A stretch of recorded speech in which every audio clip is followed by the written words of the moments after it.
Hello बच्चों, उम्मीद है कि आप सभी की 4 मार्च को होने वाले फिजिक्स के पेपर के लिए जो तैयारी है वो बहुत ही शानदार चल रही होगी और पूरे जोर शोर से आप इस समय पढ़ाई कर रहे होंगे। जैसा कि आप जानते हैं बच्चों कि फिजिक्स के पेपर में डेरिवेशंस के बहुत ज़्यादा इंपॉर्टेंट होते हैं, लगभग 20 नंबर के आसपास जो है डेरिवेशंस आते हैं। तो इस वीडियो में हम बात करने वाले हैं कि चैप्टर वाइज हमारे कौन कौन से ऐसे इंपॉर्टेंट डेरिवेशन हैं जिनके पूछे जाने की संभावना सबसे ज़्यादा है। बच्चों मैं आपको पहले बता दूं कि एक्चुअली क्या है, बहुत से क्वेश्चंस में ऐसा होता है कि आपको स्ट्रेट फॉरवर्ड डेरिवेशन नहीं पूछेगा, आपको घुमा के पूछ लेगा। तो आपने क्या करना है, इनको लिख के याद करना है इन डेरिवेशंस को, तभी आपको क्या होगा, इसका बेनिफिट मिलेगा और आप जो होने वाली 4 मार्च को होने वाले जो फिजिक्स का पेपर है उसमें अच्छे से फोड़ पाएंगे। चलिए बच्चों, टाइम ना वेस्ट करते हुए फटाफट स्टार्ट करते हैं और देखते हैं हमारे कौन कौन से डेरिवेशंस हैं जो अलग अलग चैप्टर्स में इंपॉर्टेंट हैं। तो अगर हम बात करते हैं अपने चैप्टर नंबर 1 में इलेक्ट्रिक चार्ज एंड फील्ड में, तो इसमें जो मोस्ट इंपोर्टेंट डेरिवेशन आता है वो electric field at N axial and the equatorial point of dipole. बहुत इंपॉर्टेंट है बच्चों ये डेरिवेशन, और इस डेरिवेशन के पूछे जाने की बहुत ज़्यादा संभावना है अगर इस चैप्टर से आता है डेरिवेशन। दूसरा जो डेरिवेशन हमारा torque on A dipole in uniform electric field, tau की वैल्यू क्या होती है हम जानते हैं, P vector cross E vector. इसका डेरिवेशन कि अगर कोई डायपोल यूनिफॉर्म इलेक्ट्रिक फील्ड में रखा हुआ है तो उस पर टॉर्क कितना लगेगा, इन दो डेरिवेशन को आप इन चैप्टर नंबर 1 से कंफर्मली करके जाना। ये दोनों डेरिवेशन क्या है, बहुत ज्यादा इंपॉर्टेंट हैं। इसमें तो एक्चुअली 3 हो गए क्योंकि ये भी है। चलिए अब आगे हम देखते हैं बच्चों, यहां पर क्या जो हमारे चैप्टर नंबर 2 है इसमें इलेक्ट्रोस्टैटिक पोटेंशियल एंड कैपेसिटेंस, इसमें हमारे कौन कौन से डेरिवेशन हैं। जैसे हमने वहां देखा था उसी तरह से यहां पर electric potential at N axial and equatorial point of dipole, कि डायपोल के एक्सियल पॉइंट पर और इक्वेटोरियल पॉइंट पर कितना होता है पोटेंशियल, उसको डिराइव करना है ना, ये पूछा जाता है। आपसे डायरेक्टली हो सकता है ना पूछे, आपसे घुमा के पूछ सकता है, तो आपने क्या है लैंग्वेज को अच्छे से देख के आगे बढ़ना है। दूसरा क्या, अगर बात करें relation between electric field and potential, अगर हम बात करें तो जानते हैं dv इक्वल टू कितना होता है minus of E vector dot dr vector, इसका डेरिवेशन, ये जो डेरिवेशन है बहुत ज़्यादा इंपॉर्टेंट है, या E equal to minus dv by dr। तो अगर हम बात करते हैं इस केस में नेक्स्ट डेरिवेशन जो है हमारा क्या है, capacitance of parallel plate capacitor, C is equal to कितना आता है epsilon nought A by D। साथ ही साथ अगर हम यहाँ पे डाइलेक्ट्रिक फील्ड कर दें फुल्ली फील्ड तो कितना आता है, C इज इक्वल टू आता है K epsilon nought A by D। और अगर पार्शली फील्ड होगा तो उस केस में हम जानते हैं फॉर्मूला क्या आता है, C इज इक्वल टू आता है epsilon nought A divide by D minus T plus T by K। ये तीनों ही डेरिवेशन जो हैं, अगर एयर है कैपेसिटर में, दूसरा है फुल्ली फिल्ड है, तीसरा क्या अगर पार्शली फिल्ड है, टी थिकनेस का डाइलेक्ट्रिक भरा हुआ है, तो ये अलग अलग 3 जो है कैपेसिटेंस के फॉर्मूले, इनका डेरिवेशन पूछा जाता है। तीसरा था ये। चौथा अगर बात करें तो combination of capacitor series and parallel. Series में क्या होती है कैपेसिटेंस, हम जानते हैं 1/c equal to 1/c1 plus 1/c2 plus 1/c3, और पैरेलल में क्या होता है c equal to c1 plus c2 plus c3।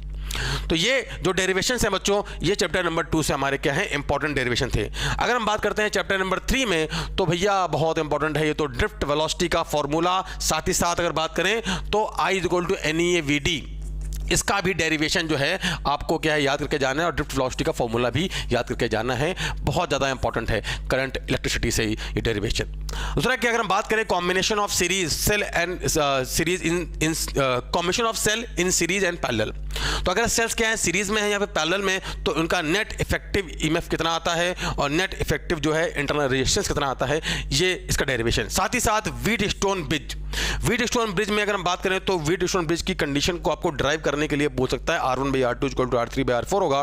तो जो जिस ब्रांच में गैल्वेनोमीटर लगा हुआ है उसमें कोई करंट नहीं जाएगी, आपने ये वैसे वर्षा करके प्रूव करना हो सकता है। तो ये 3 डेरिवेशन हैं जो कि इस चैप्टर से बहुत ज़्यादा इंपॉर्टेंट हैं। ऐसे अगर हम बात करते हैं चैप्टर नंबर 4 में मूविंग चार्जेस एंड मैग्नेटिज्म में, तो magnetic field due to a long straight current carrying conductor, अगर ये करंट कैरिंग कंडक्टर है तो उसकी वजह से करंट कैरिंग वायर है, इसकी वजह से R दूरी पर कितना होगा हमारा मैग्नेटिक फील्ड, हमको इसकी वैल्यू क्या है पॉइंट P मान लेते हैं, B की वैल्यू।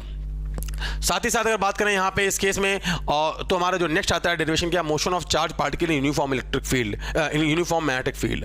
अगर कोई charge particle uniform magnetic field में मूव कर रहा है, तो अगर वो सर्कुलर पाथ में मूव कर रहा है, जब थीटा क्या होगा 90 डिग्री। थीटा क्या होता है, velocity angle between velocity vector and magnetic field. तो उस केस में जो रेडियस आती है R इक्वल टू कितनी आती है mv/qb, है ना, इसका डेरिवेशन भी आपसे पूछ सकता है, तो आप इसके डेरिवेशन को इस चैप्टर से जरूर देख के जाइए।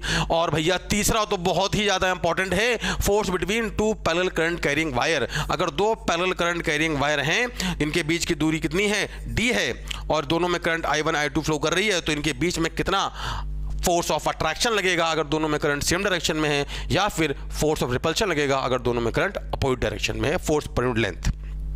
बहुत इंपॉर्टेंट है। इसी तरह से चैप्टर नंबर 5 में देखिए, अगर बात करते हैं मैग्नेटिज्म एंड मैटर में, तो एक्चुअली यहाँ पे क्या है, potential energy of magnetic dipole, इसका जो डेरिवेशन है बहुत ज़्यादा इंपॉर्टेंट है। साथ ही साथ अगर बात करें तो relation between magnetic permeability and magnetic susceptibility के बीच में क्या रिलेशन होता है, म्यू आर और चाई में क्या रिलेशन होता है, इसका डेरिवेशन बहुत ज़्यादा इंपॉर्टेंट है। इसको आप जरूर करके जाइए, आराम से आपको 2 नंबर में मिल सकता है ये। और इसी तरह से अगर हम आगे बढ़ते हैं चैप्टर नंबर 6 में इलेक्ट्रोमैग्नेटिक इंडक्शन में, तो induce EMF by changing relative orientation of coil and magnetic field. अगर हम कॉइल और क्या बोलते हैं मैग्नेटिक फील्ड के बीच में रिलेटिव ओरिएंटेशन को चेंज करते हैं, थीटा बदलते जाते हैं या फिर एरिया बदलते जाते हैं, तो किस तरह से मैग्नेटिक फील्ड चेंज होगा, इसका किस तरह से क्या होगा ईएमएफ इंड्यूस होगा, उसका डेरिवेशन। जनरली अगर क्या है पूछा आता है, अगर मैग्नेटिक फील्ड बी है क्या नीचे की तरफ, और इस केस में क्या है, ये कॉइल है, एग्जांपल के लिए मैं बना दे रहा हूँ फटाक से, ये कॉइल है जो मैग्नेटिक फील्ड में कर रहा है रोटेट, है ना, एंगुलर वेलोसिटी ओमेगा से, तो इस केस में कितना इंड्यूस ईएमएफ आएगा, ये मैग्नेटिक फील्ड बी मान लो, इसका डेरिवेशन बहुत इंपॉर्टेंट है। साथ ही साथ अगर बात करें इस चैप्टर में, तो self inductance of a long solenoid बहुत ज़्यादा इंपॉर्टेंट है, आने के चांसेस है पूरे। लॉन्ग सोलेनॉइड का जो है कितना होता है सेल्फ इंडक्टेंस, और साथ ही साथ mutual inductance of 2 long solenoid. अगर हम 2 लॉन्ग सोलेनॉइड ले लें तो इस केस में उनका क्या होगा, म्यूचुअल इंडक्टेंस। तो चैप्टर नंबर 6 से हमारे ये 3 डेरिवेशन है जो सबसे ज़्यादा इंपॉर्टेंट है और जो कि आने की सबसे ज़्यादा संभावना रखते हैं। इसी तरह से चैप्टर नंबर 7 में बात करते हैं अल्टरनेटिंग करंट में, तो AC circuit containing only resistor, inductor and capacitor. इसमें हमारा जो ग्राफ होता है, क्या बोलते हैं, आई और वी के बीच में, उस पर बेस क्वेश्चन आ सकते हैं, उनको ड्राइव करने के लिए कितना आएगा करंट, कितनी आएगा, क्या फेज डिफरेंस आएगा, ये पूछा जा सकता है। साथ ही साथ सीरीज एलसीआर सर्किट में अगर हम बात करें तो हमारी कितनी आएगी करंट और क्या होगी रेजोनेंस कंडीशन, इसको आप जरूर करके जाइएगा, बहुत ज़्यादा इंपॉर्टेंट है। और ये लिखा भी है 3rd वाले में, resonance condition for series LCR circuit. चौथा क्या है, अगर बात करें इस केस में पावर इन एसी सर्किट कितनी होती है, एवरेज पावर का फॉर्मूला, साथ ही साथ पावर फैक्टर। और 5वां जो है हमारा भाई बहुत ज़्यादा इंपॉर्टेंट है, एसी जनरेटर, बहुत ज़्यादा इंपॉर्टेंट है एसी जनरेटर। आपको आपके पेपर में ये हो सकता है 5 नंबर में दिखाई दे, तो इसको तो छोड़ के जाना ही नहीं है भाई, बहुत इंपॉर्टेंट है। चैप्टर नंबर इसी तरह से बढ़ते हैं, अगर हम देखते हैं 8 में, चैप्टर नंबर 8 में इलेक्ट्रोमैग्नेटिक वेव्स में बात करें तो Maxwell's modification of ampere law, आप इसको जरूर करके जाइएगा, बहुत ज़्यादा इंपॉर्टेंट है ये। और energy density of EM wave, कोई इलेक्ट्रोमैग्नेटिक वेव है तो उसकी एनर्जी डेंसिटी क्या होती है, हम जानते हैं इलेक्ट्रोस्टैटिक एनर्जी डेंसिटी और मैग्नेटिक एनर्जी डेंसिटी दोनों क्या होती हैं, सेम होती हैं ना। तो इस पर जो बेस डायरेक्शन आप जरूर करके जाइएगा।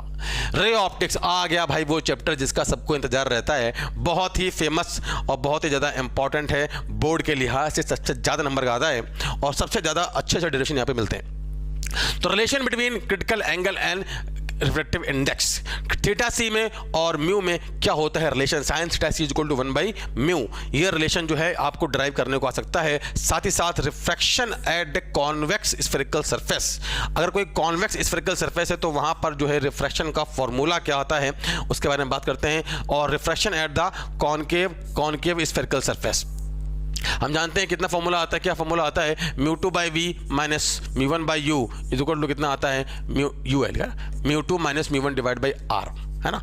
इस फॉर्मूले का डेरिवेशन बहुत ज़्यादा इंपॉर्टेंट है भैया, आपको ये आपके पेपर में रखाया आ रहा है, बहुत इंपॉर्टेंट है, बहुत ज़्यादा इंपॉर्टेंट है।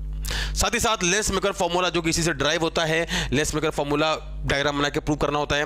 और relation between the refractive index and angle of minimum deviation, इसका डेरिवेशन क्या सकता है, म्यू इज इक्वल टू क्या होता है, sine a plus delta m/2 divide by sine a/2, इसका डेरिवेशन बहुत ज़्यादा इंपॉर्टेंट है भाई ये, है ना। इस चैप्टर में से आप इन 5 डेरिवेशन को आप जरूर करके जाइएगा, आपको इन 5 में से कोई ना कोई एक तो पक्का ही दिखाई देने वाला है।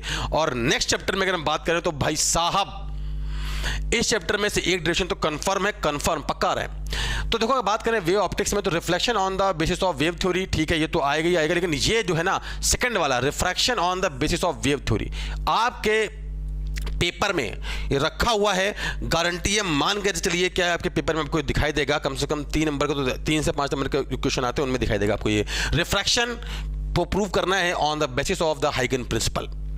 साथ ही साथ अगर बात करें तो यहां पर आता है हमारा expression for the intensity at any point in the interference pattern. YDSC experiment में अगर हम बात करें तो इंटेंसिटी किसी जनरल पॉइंट पर कितनी होती है, और कंस्ट्रक्टिव इंटरफेरेंस के लिए मैक्सिमा की क्या लोकेशन होगी, और डिस्ट्रक्टिव इंटरफेरेंस के लिए मिनिमा की क्या लोकेशन होगी, और फ्रिंज विड्थ का फॉर्मूला आपसे पूछ सकते हैं। तो ये जो डेरिवेशन इनमें हमारा सेकंड वाला डेरिवेशन सबसे ज्यादा इंपॉर्टेंट है भाई, फॉर्म चैप्टर नंबर 10।